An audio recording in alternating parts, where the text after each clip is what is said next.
Welcome to the tutorial of Financial Calculator BA2 Plus. In this tutorial, I will be teaching you how to solve basic finance and accounting problems using BA2 Plus. This whole tutorial is divided into 4 modules. The first module is related with time value of money. In this module, we will calculate present value, future value, our payments, number of periods, and interest rate. The second module is related with bond calculation.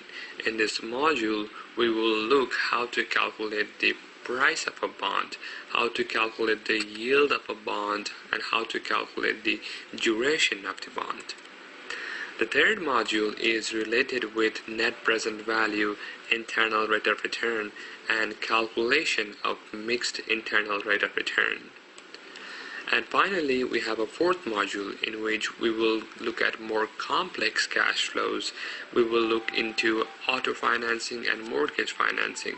We will try to incorporate both fixed rate mortgage and adjusted rate mortgage and find the payments in each type of mortgage.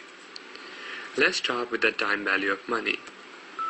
So these are our keys of interest. For time value of money, we will be basically interested on these 5 keys. N refers to number of periods, I by Y, or it is interest rate, or also known as discount rate. PV stands for present value, or it can be original sum or the principal. PMT stands for periodic payments or installments. FB is a future value or the final amount. Okay, let's start with how to finding the future value. So to find the future value, we call the process is known as compounding, and the rate we use is known as interest rate. Okay, let's look at the really simple example to find the future value. Suppose you deposited $1,000 today in your bank, and the bank pays annual rate of 8% compounded annually. How much will you have in your bank account after 5 years? So to solve this kind of problems, you can easily use your financial calculator. You don't have to write any formula, and you don't need to remember anything. You just grab a calculator and solve this problem. Okay, so this problem is essentially asking you, if you invest $1,000 today in your bank, how much will it worth after 5 years? So the step 1 is the formulation of the problem. So by formulation, I mean writing down these 5 keys and writing out the values of these 5 keys pertaining to this problem. So as we know, N stands for number of periods. So we have 5 years here. So N should be 5. And our interest rate is 8%. That's why our I by Y is 8%. And remember, do not convert that into decimal. Now we have a present value of $1,000. And remember, it should be negative because it represents that you have put this money in the bank. That means it represents a negative cash flow. It represents that your cash outflow. Payments will be 0. So payments 0 because you are not paying any money in between these 2 periods. So you are not putting any extra money. And finally, future value is what we need to find. Okay. So after this, we do computation. So this is how you actually compute using Financial Calculator BA2 Plus.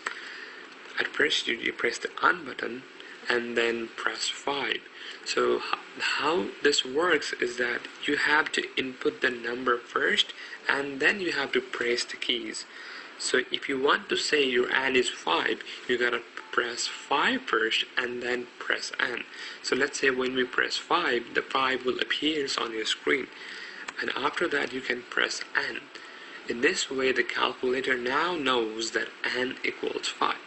Now after the first step, let's go to the I by Y, which is 8. So at first you have to type 8 and then go back, press I by Y. So now our rate is 8%. Okay, to type in 1000, you to type in negative 1000, at first type 1000 and then press negative. In that way it will become negative 1000, and then put that in as a present value. So now your calculator knows that the present value is negative 1000, and then you press 0 for the payments, and finally you compute your future value, which turns out to be $1,469.32. Easy. Let's look at the next example. Over here, in this example, we will look at the semi-annual compounding. So what is the difference between annual compounding and the semi-annual compounding? The difference is that in annual compounding, you compound only one time in a year. In semi-annual compounding, you compound 2 times in a year. And this case is more easily illustrated by this example. Let's see. Suppose you deposited the same money, $1,000 today in your bank, and the bank pays you the same rate, 8%, but the rate is compounded semi-annually. So remember, so this is the difference between the previous problem and this problem. And the questions ask you the same thing. How much money will you have in your bank account after 5 years? Okay, the same process, formulation. You write down all your keys and then you try to find the inputs for all your keys. So let's move on to the N, where now we know that since it is semi-annual, we are no longer calculating everything in terms of years. So we have to convert everything in terms of semi-annual, which means our 5 years will be converted into 5 times 2 semi-annual years, which means we have 10 semi-annual periods. Again, the rate 8% is for annual, right?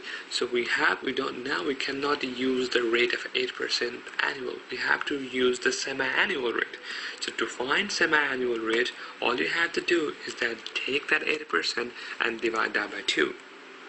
In this way you will get your rate. So remember, whenever you want to find the number of periods, you gotta multiply by 2. And whenever you have to find the rate, you gotta divide that by 2. Again, same thing, your PV has to be negative 1000 because you are investing negative 1000 today. You don't have any payments to made, so that's why 0 for payment. And finally, the future value is what you need to find. Okay, let's try to compute this.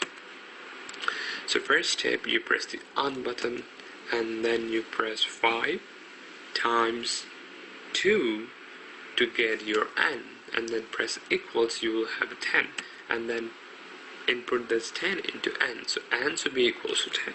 Simple. Next step, 8, divide that by 2 to get 4, and then you have to put this 4 in your I by y. Okay, let's do 1000.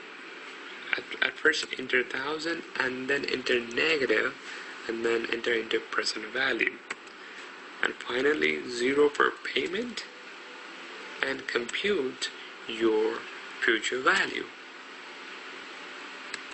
which turns out to be 1480.24.